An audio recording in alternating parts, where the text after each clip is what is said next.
જો કુદરતે સોળે કળાથી ખેલેલું જોવું હોય અને એ તમારું આંખોનો સમી એનિમેશન મૂવી જેવું લાગે તો તમે ગુજરાતના તારા એટલે સાપુતારામાં આવી ગયા છો.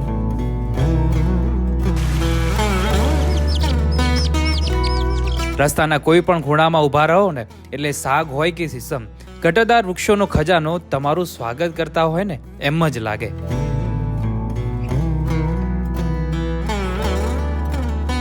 અહીંયા તમે વિચારી શકો છો કે સ્વર્ગ, જન્નત, પેરાડાઇઝ આ બધાની જો વ્યાખ્યા લખવામાં આવે તો ડાંગની એકવાર મુલાકાત તો લેવી જ પડે. નમસ્કાર, હું છું રોની મોદી. મસ્ત જે ગુજરાતમાં આજે આપણે ડાંગ વિસ્તારની મુલાકાત લેવા આવ્યા છે. મસ્ત જે ગુજરાતમાં આવેલું આ ડાંગ જિલ્લો પ્રકૃતિ, સંસ્કૃતિ અને જય જોહાર સાથે આપનું સ્વાગત કરે છે.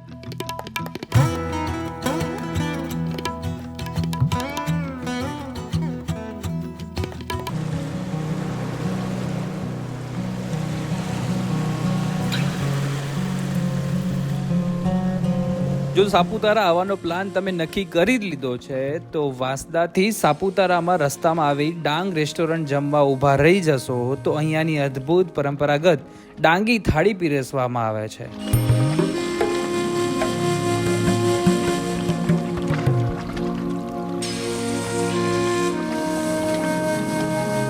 આ શેનું છે આપણા બને શેનું છે આપણે અત્યારે? આ છે ને આપણે નાગલી એટલે એને રાગી કહેવાય. અચ્છા. હા, નાગલી તરીકે અહીંયા લોકલ નાગલી તરીકે ઓળખે. એના છે ને રોટલા, એ રોટલા આપણે અહીંયા અડદની દાળ ને લાલ ચટણી સાથે એ અહીંયા લોકો છે ને વડીલો જે પૂર્વજો ખાતા હતા ત્યારથી આ પરંપરા ચાલતી છે. અને બધી વસ્તુ આપણે ચૂલા ઉપર, બધી ચૂલા પર. આ ચોખાના રોટલા.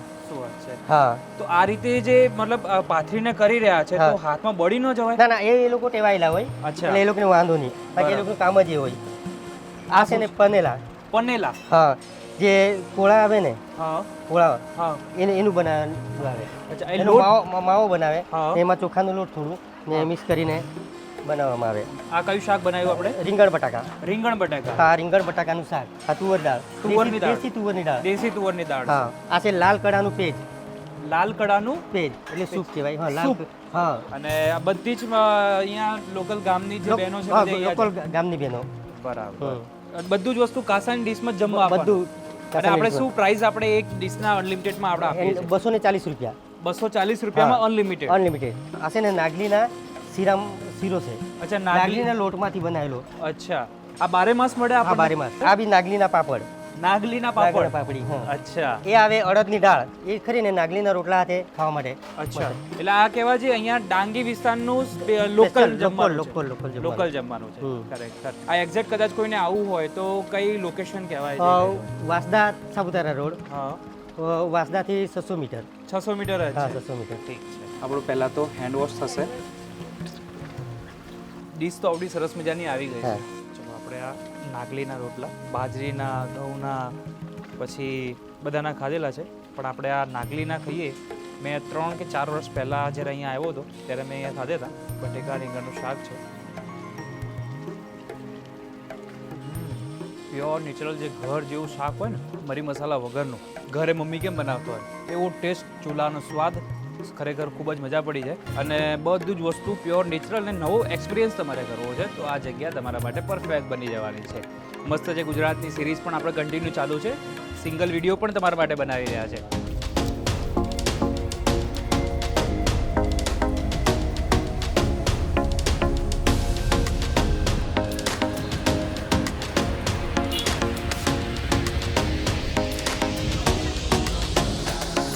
જો તમને ખળખળતા પાણી અને વોટરફોલનો આનંદ તમે માણવા જઈ રહ્યા છો તો ગીરા વોટરફોલ તમારા માટે પરફેક્ટ બની જશે. સાપુતારા જતા વચ્ચે જ આવતા આ ગીરા વોટરફોલનો નજારો તમને ખૂબ જ મનમોહી લેવાના છે.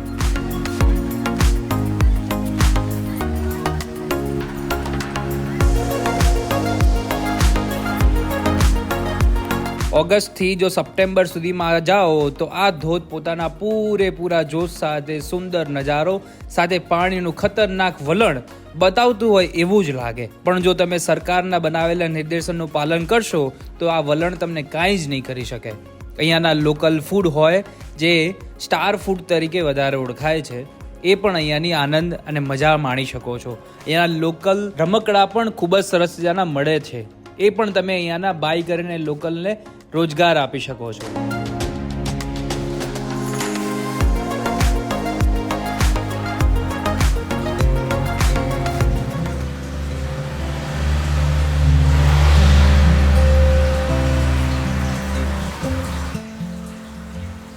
જો આ ચોમાસામાં જાઓ તો અદ્ભુત અકલ્પનીય નજારો જોવા મળે. અને જો રસ્તામાં વરસાદ અને ધુમ્મસ બંને જોવા મળી ગયા તો સમજી લેજો કે સ્વર્ગનો દરવાજો ખુલી ગયા છે.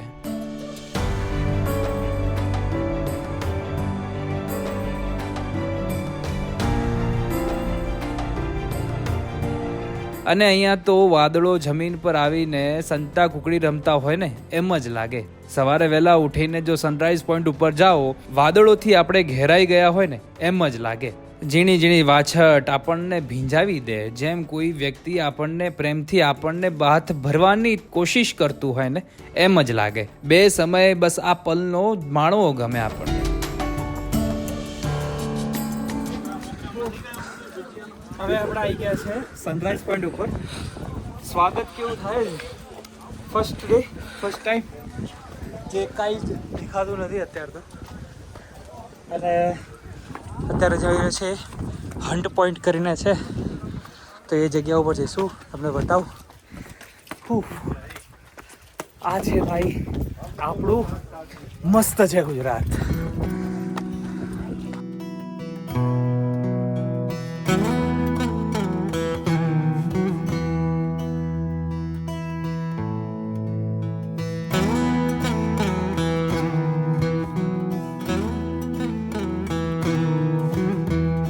અહીંયાની ગામડાની જો મુલાકાત કરવાનો મોકો મળી જાય ને તો સાચે ડાંગની મજા માણી શકો છો.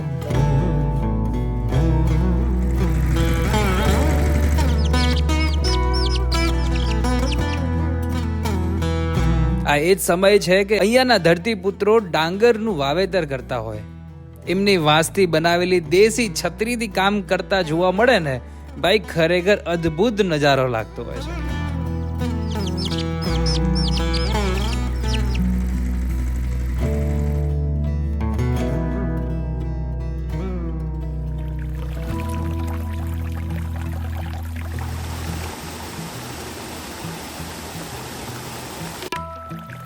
અને જો ગામમાંથી નીકળતી નદીનો પ્રવાહ અને અહીંયાના ઝરણાનો અવાજ તમને દુનિયાદારીના અવાજને દબાવીને તમને શાંત પાડી દે છે.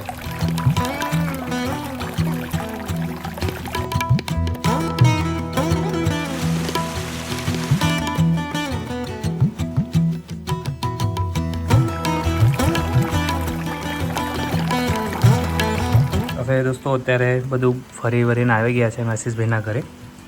અમે પલળતા બેઠા છીએ. તો એમને અત્યારે આ કેનો રોટલો બનાવેલો છે? નાગલીનો લોટ અને ચોખાનો લોટ મિક્સ કરીને આવી રીતે ઢોસાની જેમ પાથરવામાં આવે. અમે એને રોટલા કહેતા હોય છે, નાગલીના રોટલા. અને આ છે અડદની દાળ, રાઈટ? અને કોઈ તડકો પેલું વઘાર કરેલું નહીં, ખાલી મીઠું પાકવીને રાખેલું હોય. અને તીખાસ માટે છે ને એ લોકો આમને લસણની ચટણી ને મરચાં બધું મિક્સ કરીને બનાવતા હોય છે. અને ડુંગળી, અથાણું, આટલું વસ્તુ છે પણ સ્વાદની અંદર ખૂબ જ સરસ લાગે છે. જો આ રીતે થોડું તીખાસ કરવી હોય તો તમે આની અંદર આર્યું ચટણી એડ કરી શકો છો. મેં પહેલાંથી એડ કરી રાખી છે. હવે આને મિક્સ કરીને આવી રીતે જમવાનું હોય છે. ખરેખર મસ્ત છે. ગુજરાતની સિરીઝમાં ગામની વસ્તુ જઈને તમને બતાવવાનો મોકો મળી રહ્યો છે અમને.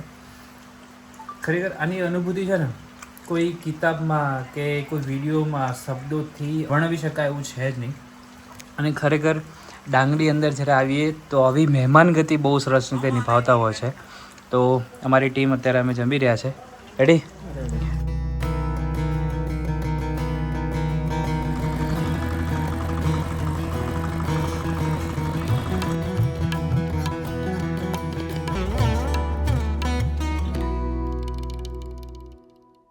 આમ તો આપણી ગુજરાતની બોર્ડર રાજસ્થાન ને મહારાષ્ટ્ર સાથે શેર કરે છે. સાપુતારા આવ્યા છો તો સાપુતારાથી જ્યારે મહારાષ્ટ્ર નજીક પડે તો નાસિક જતા રસ્તામાં આવતું પહેલું મહારાષ્ટ્રનું ગામ એટલે બોરગાંવ. ત્યાંના લોકલ નાસ્તાની મજા આપણે માણવાના છીએ આજે. જેમ કે એનું મિસળ પાવ હોય કે પછી ઉલટા વડાપાવ, બ્રેડ પકોડા હોય કે અહીંયાની સ્પેશિયલ ભજી, આ બધી જ વાનગીઓ આપણને એક જ દુકાન ઉપર મળી જવાની છે. તો અમારી સાથે આશીષભાઈ છે. તો આશીષભાઈ આખું ગામ અમને ફેરવીને આ જગ્યા ઉપર લઈ આવ્યા છે. તો અહીંયા સરસ મજાના ભાઈ બહેન મસ્ત રીતે બધા લોકોને ખવડાવે છે. તો ચલો હું બતાવું તમને. જમવાનું અલગ અલગ નાસ્તા આપણી પાસે છે. બ્રેડ પકોડા છે, અહીંયા ભજીયા એ પણ છે, પણ આ એકદમ યુનિક શેપમાં અંદર દેખાય છે. बाजी ये क्या है? पाव वड़ा है, महाराष्ट्र का फेमस उल्टा वड़ा. इसमें आलू की चटनी भरते हैं. बराबर, जैसे आलू का मसाला जो नॉर्मल रहता है वही डालना, नॉर्मल डालना पड़ता है. अच्छा, फिर ये बेसन में फ्राई होता है. ओके, बेसन में डाल के फिर ये ऐसे डालते हैं, इसको ऐसे. हाँ, बस इसको ऐसे छोड़ देना है, फिर छोड़ देना है. बराबर, उसको थोड़ा ऐसा मस्त लाल बना के हाँ, रस्सा हरी मिर्ची के साथ इधर चलता है ज़्यादा. अच्छा. बेसिक आपने कोई सापुतारा से कोई यहाँ पर आ रहा है तो कैसे आ सकता है ये बता दीजिए. सापुतारा से सीधा हथगढ़ बोलेगा, हथगढ़ से बोरगांव. बोरगांव, हाँ, गुजरात अभी लास्ट तो ये महाराष्ट्र का बाउंड्री है. अच्छा. ये कौन सा बना रहे हो अभी? मिसल पाव. मिसल पाव. पहले ये क्या रहेगा? सेव आ गया, नमकीन आ गया, गया. આપણા અંદર આવી ગયા ભજીયા છે. ભજીયા છે. આ મઠ છે. અચ્છા, હા. મગ અને મઠ બંને હોય છે? મગ, હા. એકલા મગ જ હોય છે? હા. બરાબર. આ મગ આવી ગયો. હા હા. આ તરી કટ છે. ओके. नींबू, हाँ, पाव और एक पापड़. पापड़. ये अपना हो गया मिसल पाव. मिसल पाव સહી રેડી. છે. તમે પણ સરસ મજાનો નાસ્તો ફરવાના ટાઈમે આ બધા લોકેશન તમને યાદ રહે અને મળી જાય એના માટે લોકેશનની મેપની લિંક હોય કે પછી મોબાઈલ નંબર બધું જ નીચે આપેલું છે. શોધજો અને આવી જજો નાસ્તો કરવા માટે.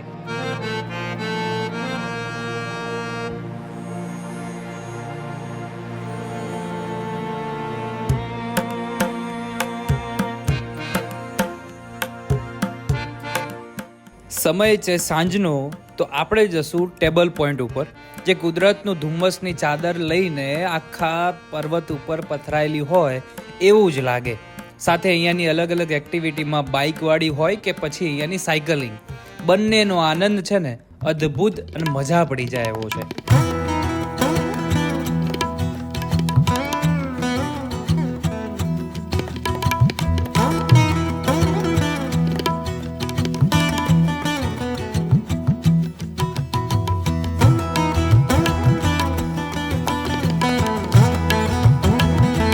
તો કેવું લાગ્યું આ મારું મસ્ત છે ગુજરાત? એમાં ડાંગ જિલ્લો તો એક નાની એમથી પખદંડી છે. ગુજરાત એટલું સરસ મજાનું અને સોળે કળાથી ખીલેલું હોય એવું જ આપણે આ વિડીયોના મારફતથી નાનો પ્રયાસ મારા તરફથી કરવામાં આવી રહ્યો છે. તો આ ચેનલને જરૂરથી સબસ્ક્રાઇબ કરીને અમને પ્રોત્સાહન આપી શકો છો અને આ વિડીયો તમારા મિત્રો, તમારા પરિવારના ગ્રુપ સાથે શેર કરીને સાપુતારાનો પ્લાન કરી શકો એમ છો ને ખૂબ જ સુંદર નજારો તમે પણ માણી શકો છો. નવા એપિસોડ સાથે ફરીથી હું તમને મળીશ. ત્યાં સુધી અમને આપો રજા. જય હિન્દ અને રાધે રાધે.